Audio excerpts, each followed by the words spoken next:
In this guide, I'm going to show you guys how to fix FIFA Rewards not working.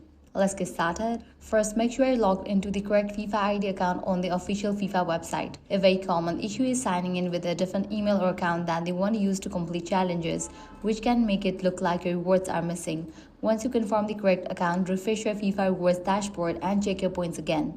Next, give it some time. In many cases, FIFA Rewards data does not update instantly.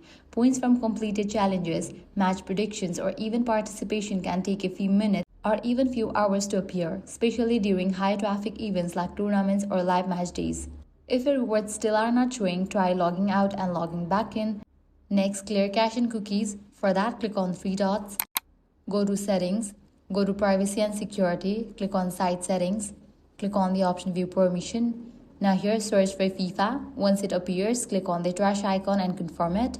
Another important step is to check if the challenge was fully completed. Some FIFA rewards tags require manual confirmation or a claim reward button. If you don't click it, the points or stamps may not be added to your account even if you completed the activity. You should also make sure your account is properly verified. If your FIFA ID is incomplete or missing verification steps, certain rewards may not register correctly or could be delayed. Always check your account settings for any pending verification notice. If the issue continues, it's possible that FIFA reward system is experiencing temporary delays or syncing issues, especially during major events. In that case, wait a while and check back later, as most missing points usually appear automatically once the system catches up.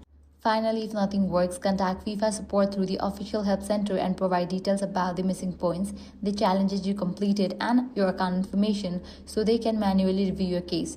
And that's it. If this guide helped you out, do not forget to like, share, and subscribe.